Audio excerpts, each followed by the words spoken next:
He said it like he was doing me a favor, like he'd finally found the right words to explain why he was stepping away, and those words were neat, efficient, and painless for him. "You're just too much." No anger, no guilt, no hesitation.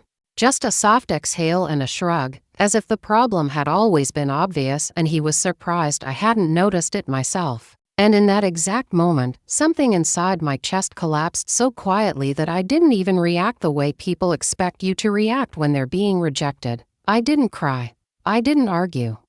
I didn't defend myself. I just smiled, nodded, and let him walk away believing he'd exited cleanly, not realizing he'd just planted a seed that would grow into something unforgettable. At the time, I told myself it didn't matter. I told myself this was casual, temporary, meaningless. That's what we had agreed on, after all. But the body doesn't care about agreements when emotions are involved. My chest felt tight. My hands were cold. My thoughts kept looping back to his face when he said it, the ease with which he dismissed me, like I was a setting he'd accidentally turned up too high and finally decided to turn down. Too much, not incompatible, not different, not even wrong. Just excessive, like I existed in a way that demanded more effort than he was willing to give. I met him months earlier during a phase where I wasn't chasing love, at least not consciously. I wasn't planning weddings or futures or anything permanent. I was lonely in a quiet way, the kind that doesn't scream but hums constantly in the background. He came into my life gently.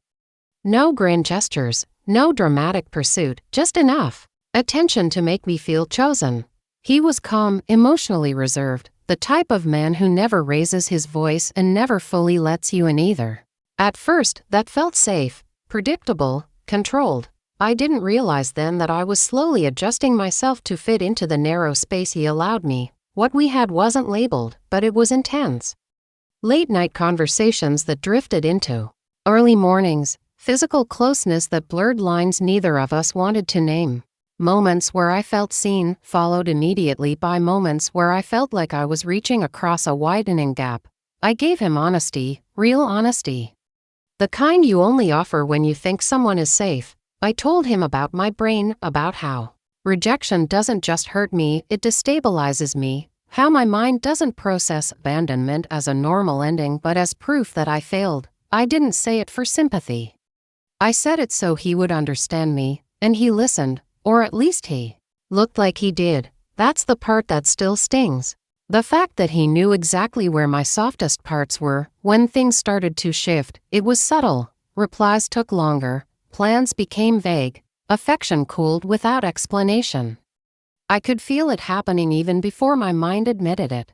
I prepared myself for the conversation.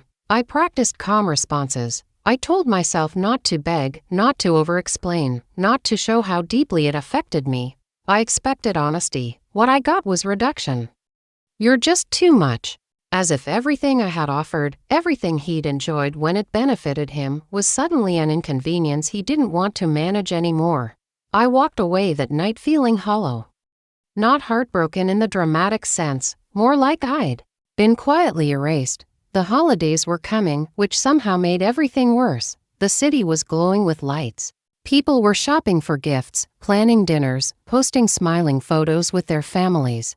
And I was alone, replaying his words in my head like a chant I couldn't escape. Too much, too emotional, too intense, too available, too real. My brain started doing what it always does in moments like that, dissecting every interaction, every text, every laugh, searching for the exact moment I became unbearable. Later, in therapy, I would learn why that phrase lodged itself so deeply. Because being told you did something wrong attacks your behavior. Being told you are too much attacks your identity. It tells you that your natural state is flawed. At the time, though, I didn't have the language for it. I just felt restless, agitated, desperate for noise, something to drown out the quiet humiliation of being dismissed so casually. That's when I made the post. It wasn't romantic. It wasn't hopeful. It was survival. A local or for our page. If you know, you know. A place where people go to feel wanted without promises. Within minutes, my inbox flooded. Messages stacked on top of each other until they stopped feeling human. Most of them were forgettable. Some crude, Some lazy, some trying too hard. I scrolled mindlessly, not really connecting to anyone, just letting the attention numb me a little. And then one message felt different. The tone was familiar without being obvious, calm, dry humor. Not trying to impress, we talked casually. Nothing deep, nothing emotional, just enough to remind me what it felt like to exist without being evaluated. Eventually, he asked for a picture. I sent one that didn't show my face. He sent one back. My stomach dropped. It was him. For a moment, my brain refused to accept it. I stared at the screen, my heart pounding, my mouth dry. Same face, same eyes. Same man who had sat across from me and decided I was excessive. Any reasonable person would have stopped responding immediately. Any emotionally regulated person would have blocked him and protected their peace. But I wasn't regulated. I was raw. I was angry. And I was tired of being discarded without consequence. The realization hit me slowly and then all at once. He didn't recognize me. To him, I was just another stranger, another option, another body behind a screen, and something about that imbalance of power flipped inside me. Not explosive rage. Not impulsive revenge. Something colder, quieter. A sense of control I hadn't felt since the night he walked away. If I was too much, then I would be unforgettable. So I kept talking. Days passed. Then weeks. I mirrored him perfectly. I became everything he liked and nothing he'd complained about. Calm, detached, light, no emotional depth, no expectations, and the more controlled I was, the more interested he became. He initiated conversations, he flirted more, he suggested meeting. Every message confirmed what I already knew but hadn't wanted to admit. He never hated intensity. He hated intensity from someone who expected to be treated with care. When he finally asked to meet for dinner, I didn't hesitate. My hands didn't shake, my heart didn't race. I already knew this wasn't about attraction anymore. It was about closure. Not the kind therapists recommend. The kind you take for yourself when someone decides you're too much and walks away thinking there are no consequences. I smiled at my phone, agreed to the plan, and started designing the ending.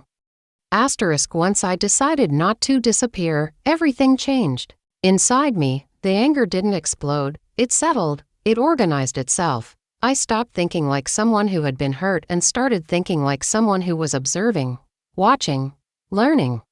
I understood something very clearly in those first few minutes after seeing his picture on my screen. He had power over me once because I wanted to be seen by him.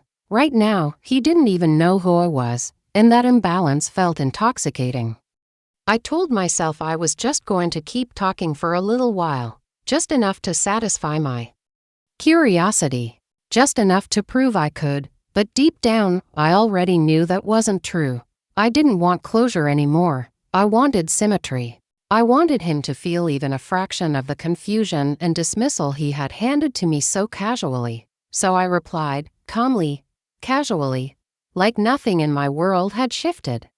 The version of me he was talking to was carefully curated, not fake in the obvious sense, more like edited. I removed all the parts of myself he had labeled too much. No emotional depth, no vulnerability, no expectations. I became light, detached, easy.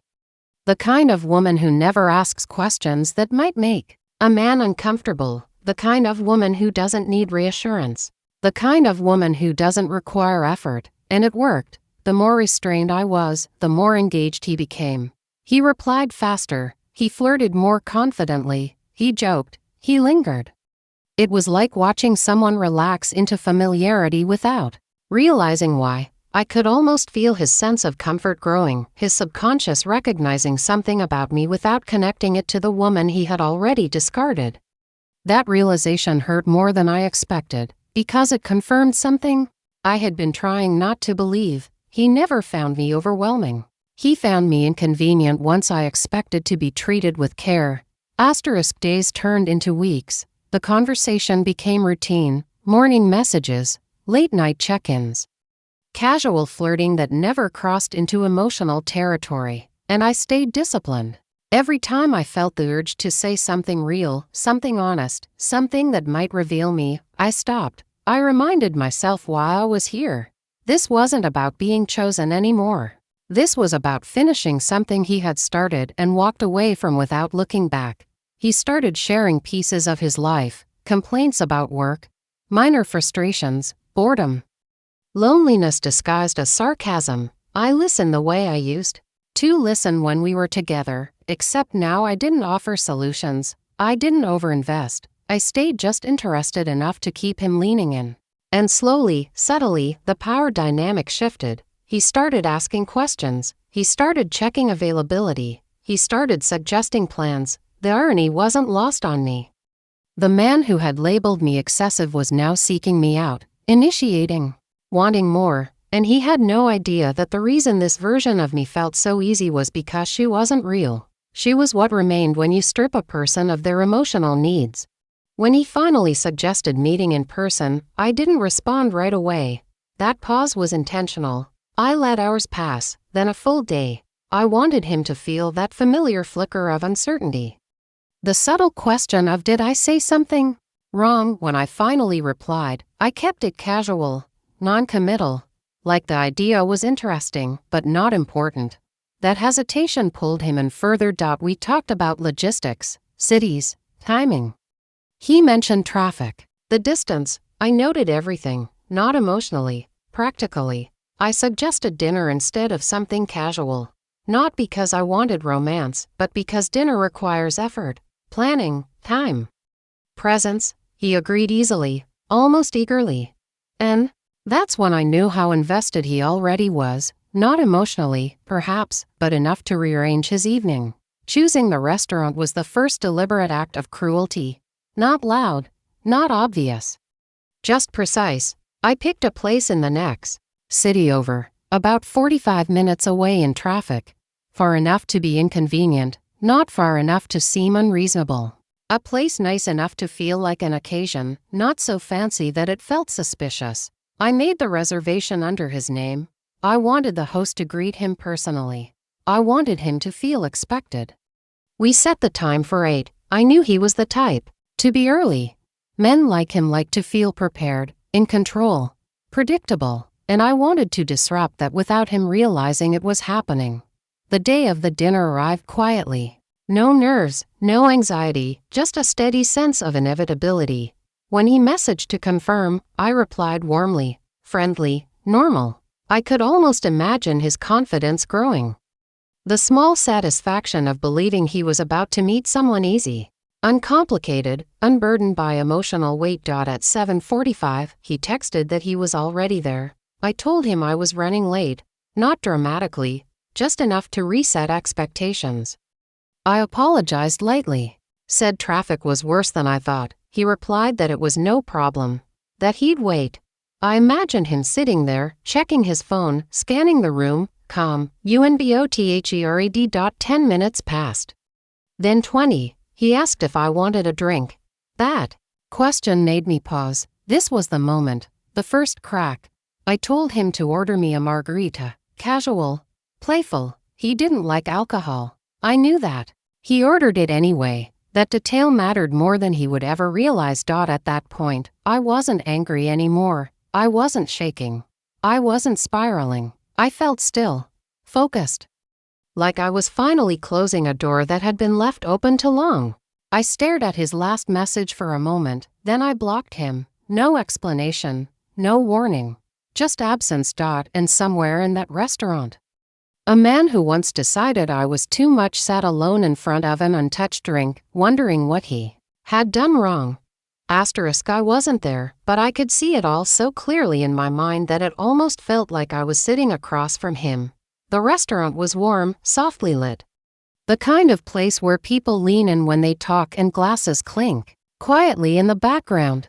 The host would have smiled when he walked in, checked the reservation, and said his name out loud. That mattered. Hearing your name in a public place does something to you.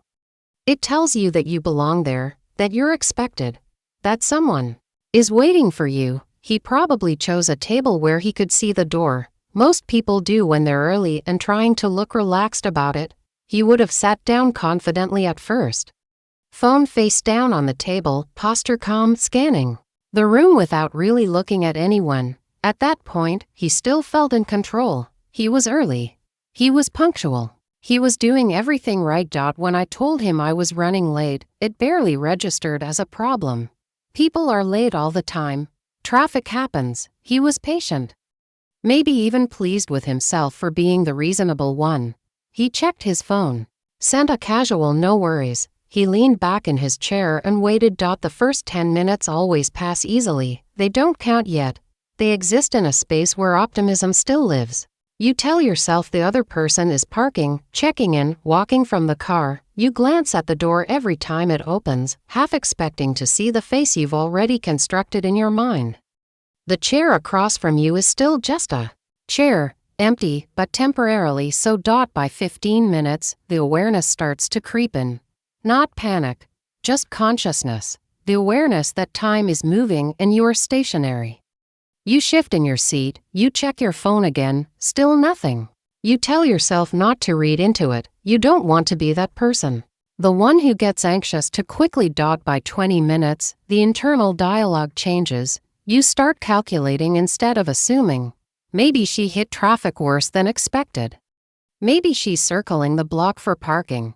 Maybe she's fixing her makeup in the car. You imagine reasonable explanations because believing them is more comfortable than questioning your own importance. When he asked if I wanted a drink, that was the first sign of discomfort. Ordering a drink is a way to anchor yourself, to justify staying, to tell yourself you're not just waiting, you're doing something. When I told him to order me a margarita, he hesitated for a second. He didn't like alcohol. He never ordered cocktails, but he did it anyway. That's the moment where patience turns into investment. Now there was proof on the table that someone was coming.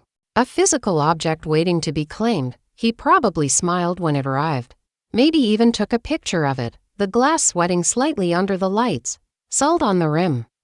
Something tangible that made the wait feel intentional instead of foolish. At 30 minutes, the room starts to feel different. Conversations around you become more noticeable. Laughter sounds sharper. You become aware of couples sitting across from each other, leaning in, sharing plates. The empty chair across from you stops being neutral. It becomes loud, accusatory. You shift again. You check your phone more often now. Refresh, lock screen, unlock, refresh again, still nothing. This is the stage where people start bargaining with themselves. You tell yourself you'll give it 5 more minutes, then 10. You don't want to leave too early and look dramatic. You don't want to stay too long and look desperate. You're trapped in that uncomfortable middle space where your dignity and your hope are negotiating with each other. And then there's the realization no one likes to admit out loud. The creeping thought that maybe this isn't an accident. Maybe the silence means something. Maybe you've been misread, or worse, ignored. Your stomach tightens. Your jaw clenches slightly. You replay the conversation in your head, searching for the exact moment things might have gone wrong. Did you say something weird, too eager, too distant? Did your last message sound wrong? This is where ego starts to crack, because no one likes to feel invisible. Especially not someone who prides themselves on being detached, unbothered, in control. Waiting without answers strips you of that identity. It turns confidence into self-consciousness, calm into irritation. You stop checking the door and start watching your phone like it owes you something. At 40 minutes, the drink is still untouched. Or maybe he took one sip and regretted it. The ice is melting. The glass looks sad now, a quiet symbol of effort that went nowhere. He might flag down the server, order water, try to look normal. Try to look like he belongs there alone. But everyone knows the difference between someone dining solo and someone waiting. By the time 45 minutes pass, the conclusion arrives before the acceptance does. You know something is wrong, but you're not ready to admit what it is. Anger flickers, not explosive, just a sharp edge of embarrassment. The kind that makes your face feel hot even though no one has said anything out loud. You start imagining explanations you'll tell later. She ghosted, she flaked, I don't know what happened. Anything that shifts the blame away from you. And that's when the final check happens. One more message, short, neutral, something like, hey, everything okay? It's not about concern anymore. It's about dignity. A last attempt to restore balance. That message never went through. That's the moment the truth lands. Block. No explanation. No apology. No closure. Just absence. The kind of absence that forces you to sit with yourself and the silence you didn't expect. The kind that makes time slow down until every second feels deliberate. You look at the chair again, and now it's undeniable. You weren't waiting for someone who was late. You were waiting for someone who wasn't coming. I imagine him sitting there for a few seconds after realizing it, phone in his hand, thumb hovering, confusion giving way to disbelief.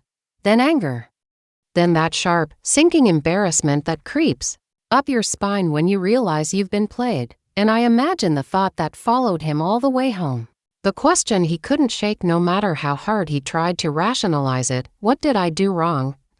What happened after that night wasn't loud. There was no confrontation, no angry texts, no dramatic scene, just silence, and silence is dangerous because it gives your mind too much room to talk. I didn't need to be there to know what came next for him. I had lived inside that space before. The space where you replay moments over and over, trying to understand how control slipped through your fingers without you noticing. At first, he would have tried to rationalize it. People like him always do. He probably told himself it wasn't personal, that online connections are flaky, that people disappear all the time. He might have even laughed it off internally, shaking his head, deciding he'd just had bad luck that night. But the problem with rationalizations is that they only work when your ego isn't bruised, and his was, because this wasn't just someone canceling. This was someone letting him prepare, drive early, sit down, order a drink he didn't even like, and then vanish without explanation. That kind of silence doesn't just waste your time, it questions your importance. It forces you to sit with the possibility that you weren't worth a message. And that thought doesn't sit well with anyone, especially not someone who prides themselves on emotional detachment. I imagine him leaving the restaurant eventually, trying not to look rushed, trying not to look embarrassed. Maybe he paid quickly. Maybe he avoided eye contact with the staff. Maybe he told himself he didn't care as he walked out into the night. But the drive home would have been quieter than the drive there. No anticipation, no curiosity, just irritation slowly morphing into something heavier. Humiliation has a delayed reaction. It shows up later, when you're alone, when there's no one to perform kindness for, when you replay the evening and realize how exposed you were, how visible your waiting must have been, how the empty chair across from you felt like a mirror reflecting back a version of yourself you didn't recognize, a version that waited, a version that hoped, and that's where the spiral begins. He would have checked his phone again, maybe even restarted the app, looked for glitches, searched for some technical explanation that could rescue his dignity. But deep down, he would have known. This wasn't an accident. This was intentional. Someone chose absence over him. Someone decided he wasn't worth explaining anything to. That realization changes things. Because now the word too much doesn't feel so comfortable anymore. Now it echoes differently. Now it turns inward. Too much confidence. Too much certainty. Too much ease in dismissing people without consequences. The balance he relied on had tipped. And for the first time, he was on the wrong side of it. For me, the aftermath was quieter, but heavier in a different way. When I blocked him, I didn't feel instant joy. There was no rush of adrenaline. No triumphant smile. What I felt was stillness. A deep, grounding stillness I hadn't felt since before he ever entered my life. Like a door had finally closed, and with it, the constant draft of doubt that had been blowing through me. I didn't check my phone obsessively afterward. I didn't wonder if he'd find another way to reach me. I knew he wouldn't. People like him don't chase clarity when it threatens their self-image. They retreat. They rewrite the story in a way that protects their ego, and I let him do that. That was part of the release. The phrase too much lost its power that night. It stopped being an accusation and started feeling like a confession. I wasn't too much. I was too present for someone who wanted convenience, too honest for someone who thrived on emotional distance, too real for someone who preferred interactions without consequences. And maybe that realization was the real revenge, Because I didn't want him to suffer forever. I didn't want him to change. I didn't even want him to understand. I just wanted the imbalance corrected. I wanted the scale to tip back, even if only for one evening. I wanted him to sit with the discomfort he had handed to me so casually, and realize, if only subconsciously, that words have weight. I thought about the last encounter theory a lot after that. The idea that the final interaction you have with someone becomes the lens through which you remember them. That night was his last encounter with me, even if he didn't know it at the time. Not the version he dismissed, not the woman he labeled, but the absence he couldn't control. And I never saw him again. Not at the grocery store, not at events, not on the street. Our city is big enough for that kind of clean break, and I'm grateful for it, because closure doesn't always come from conversations. Sometimes it comes from choosing how the story ends and walking away without explaining yourself. That night didn't turn me into someone cruel. It turned me into someone who stopped internalizing other people's limitations. It taught me that being too much for the wrong person is often exactly enough for yourself, and I carried that lesson with me long after the silence settled. Time passed after that night in a strange, quiet way, not the dramatic kind of healing people post about online, but the subtle kind that happens when your nervous system finally relaxes. There were no more imaginary conversations playing in my head. No more rehearsed explanations I'd never get to say. The silence didn't feel loud anymore. It felt complete. I went back to therapy not because I felt guilty, but because I wanted to understand myself. I wanted to make sure that what I had done didn't come from cruelty, but from self-preservation. And what I learned surprised me. My therapist didn't scold me. She didn't tell me I'd crossed some moral line. She asked me one question instead. What did that night give you that the relationship never did? The answer came instantly. Peace. Not excitement. Not validation. Peace. The kind that comes when something unresolved finally stops bleeding. For the first time since he said those words, my body wasn't bracing itself anymore. My shoulders weren't tense. My thoughts weren't looping. I wasn't replaying his tone or his expression or the exact second he decided I was expendable. People assume revenge is about wanting someone else to hurt. But sometimes it's about wanting the hurt to stop. Sometimes it's about reclaiming a moment that left you feeling small and rewriting it so you don't carry it forever. That's what that night did for me. It didn't make me cruel. It made me whole again. I thought a lot about the word too much after everything settled. About how often it's used to shrink women. Too emotional. Too expressive. Too intense. Too honest. Too needy. Too loud. Too passionate. It's rarely said to men the same way, and when it is, it's often framed as power, ambition, drive, confidence. But when it's said to women, it's meant to be corrective, a warning, a suggestion to take up less space. That night taught me something I wish I had learned sooner. Being too much for someone who only wants convenience doesn't mean you're excessive. It means you're incompatible with emotional laziness. It means you require presence, effort, accountability. And the right people don't see that as a burden. They see it as depth. I don't fantasize about him regretting it forever. I don't imagine him lying awake thinking about me. That kind of thinking keeps you tethered to someone who doesn't deserve your energy. What matters is that I don't carry his judgment anymore. What matters is that the last thing he experienced from me wasn't neediness or pleading or explanation. It was absence, and absence is powerful when it's chosen. I never reached out again. I never checked his socials. I never asked mutual acquaintances about him. Our story ended exactly where I wanted it to, with him wondering and me walking forward. There's something deeply grounding about knowing you don't owe everyone access to your softness, that your vulnerability is a privilege, not a liability. I still feel deeply. I still love intensely. I still show up fully. I didn't dull myself down after that. I just became more selective about who gets to see those parts of me. And that's the difference between being too much and being discerning. If there's one thing I hope people take from this story, it's this. You don't need to prove your worth to someone who benefits from misunderstanding you. You don't need to shrink to be chosen. And you don't always need closure in the form of conversation. Sometimes closure comes from choosing yourself quietly and letting someone sit with the consequences of their own words, because words matter, and so does the silence that follows them. Asterisk if this story made you feel seen, if you've ever been told you were too much by someone who took everything you gave and still wanted less, hit that like button. Subscribe for more stories where emotional justice is served quietly but powerfully. And tell me in the comments, have you ever had a moment where walking away without explanation was the most powerful thing you could do? Because sometimes the strongest response isn't a confrontation. It's disappearing at exactly the right moment.